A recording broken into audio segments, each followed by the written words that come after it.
So welcome to day 15 with Silver the Mustang. And since we last videoed, we've taken him outside of the round pen a couple of times, and he handled that pretty well. And we also did something, this was my buddy DeLaw's idea. We flipped the halter over so that it ties on the right side instead of the left, which they all are designed to tie on the left, but since he had such a problem with his on his right, it just made more sense for us to approach him and everything from the right for a while. So kind of help him get better with that idea. So I want to do two things today. The first one is I want to work on the backup just a little bit. And then the second thing is I want to put long lines on him and do the first long lining session. And one of the things he's getting pretty good with is bending his neck around. See how I'm not even hardly having to pull on that. That's pretty nice. We want him to be able to bring his head all the way around. I'd like it to come all the way around to about where my hand is here with very little pressure. I'm just bumping him if he doesn't get it enough. There we go. Good. That's pretty good. This is his good side. He's not as stiff as he is on the left, but he is doing it now on the left side as well. So I'm just going to do one or two bends to this side. He tends to want to walk around a little bit, so it's definitely not perfect, but he is doing it. There we go. Give me your face, bud. And I just walk with him here because I want him to know I'm not asking him to move. Told you before, the only thing, unless I'm clucking, I don't expect a horse to move. And I'm not clucking here. So that's his cue. He needs to be standing still. I'll just walk with him. There we go. There. So he's a lot stiffer on this side. That's just his natural, the way he is. And all horses have a good side and a bad side, and what you need to do is work twice as much on the bad side as you do on the good side, whichever side is your horse's good side or bad side. So there, we've got the flex. So once I get these things working, which is being able to bend his head side to side, he's handling the saddle, then we're ready to start long lining him. The other thing I want to work on just a little bit is backup. And I did this a little the other day, but not very much. And I have several ways I like to back a horse up from the ground. But first, the first way is I want to just be able to put pressure on his halter right here and ask him to back up. And he didn't do it very well the other day. There we go. I got one step. And I'll let the pressure off. Let's try it again. Pressure, back, release, pressure, release, pressure, pressure, release. Okay, so I got a little bit there, and the reason I like to start there is because it is the least amount of just movement. The other ways involve a stick and wiggling the rope and things that are a little more likely to scare them, but this is pretty sedate. There we go. Good. Just looking for a step, release, pressure, step, release, pressure, step, release, pressure, pressure, pressure, step. There we go. So it's not very good. A little better than it was last time I tried it, but good enough for a start. So I'm ready to put the long lines on him.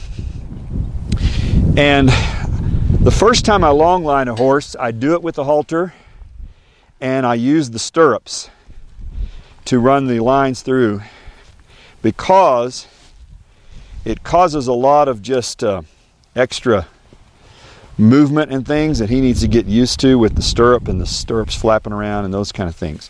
So he should be used to ropes, but he's never seen this rope. Remember, horses can't reason. They can't say, oh, the white rope didn't hurt me, therefore the red rope won't hurt me. And I don't know if they can see those colors or not, but this rope is a little bit different consistency than the other ropes. So he's going to look at it a little bit. All right, but he should be able to handle it.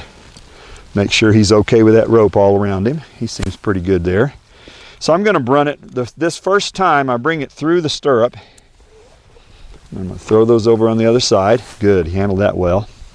And then I attach my ring right here in front of this knot there. And usually I'll only use the halter like this maybe once or twice, and then I'll go to either a side pull or a snaffle bit, depending on how the horse is handling things. And this is his side. He doesn't like me to mess with him. I know it doesn't look like it's getting better, but it actually is. So that bothered him right there just because I reached up from the side he likes to get stiff on. So I'm going to get him over being stiff here. That's not going to be something we're going to ignore anymore. We don't ignore that. There. Soften up. Soften up. So this is like his number one issue. And it's getting better, but it's not going to be solved in a day. When horses have these kind of issues, and maybe people too, it doesn't get solved in a day. You just have to consistently work on it a little bit every day, and don't let him get away with it. There we go. Good boy. Good boy. Okay. And where's my other rope? Right here. Okay. So I do not know how he's going to respond to this. Some horses take to it real easily, and some horses have a really difficult time with it. So sometimes it's really, really ugly in Western, and other times it's not. We're about to find out. So I've already taught him point and cluck. That's something he needs to know to understand what this is about. So I'm going to point and cluck and send him off to my left, which is the direction he's pointed. All right, and he'll go anyway because he's a little nervous. But the reason I like long lining, and he's licking his lips, that's awesome, is because horses learn so many things all at once from this. Wow, look at that. I am so impressed. He's licked his lips and walked off like nothing. They learn to handle the pressure of all these ropes around them, the stirrups flapping up like that. Okay. Good. They learn to turn right and left based on the side pull from the reins. Okay.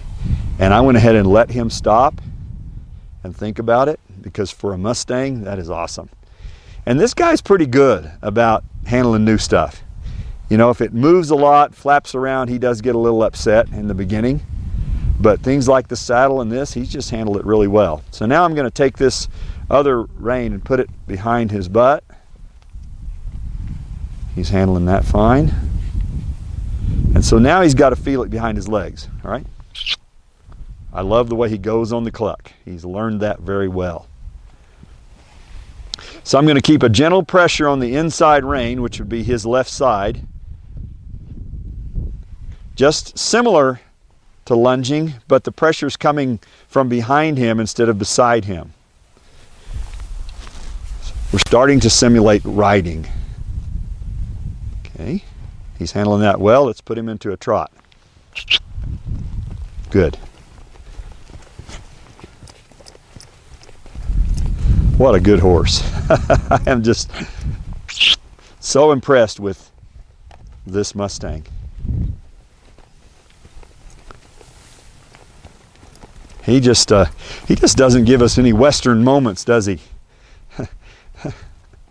You'll have to go back and watch my previous Mustang videos to see the wild and woolly, apparently. All right, now I'm going to try to turn him. Put pressure on the right rein. Right rein. And we've done this with halter rope before, so he should figure it out. There. Beautiful. That was awesome. That is awesome. So see, he's got that rein click messing with his hind legs there, and that really, a lot of horses have a lot of trouble with that. It just really bothers them to have that rein behind their leg. But they learn so many things. See, I can flop these stirrups, and he see that out of his eye, which that simulates my leg when I'm riding him. See, if that doesn't bother him, then my leg's probably not going to bother him when I get on him. So he learns a lot of things from this long lining. What a good job he is doing. Okay, and he slowed down. I'm going to let him slow down. And let's go ahead and turn the other way. So I'm going to pull on the left rein. Oh, he handled that so well. Good job. Okay, now I did not ask him to trot, and he didn't.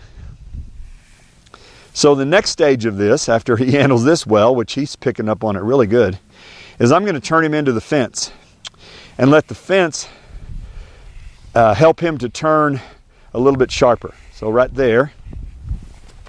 And then I popped him on with the outside rein. And one reason I do that is just because he needs to get used to it. when he's riding him, if I need to pop him on the shoulder with my leg or with the tip end of the rein for some reason, I don't want him to freak out and think that it's the end of the world. I want him to be able to know that just a little noise is not going to hurt him. So that's the thing you can do with these reins here. You can make noise with them and just flap them all around the horse. Now let's turn him into the fence this way. Turn it, get him started, and then I'll pop him right there just a little bit. Cluck to him, and away he goes. Beautiful. Wow. And no, ladies, he's not for sale.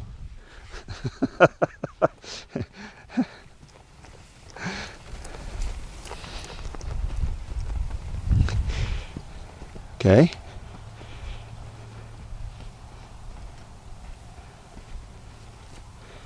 And then who? Beautiful. Take the pressure off. Doesn't get any better than that.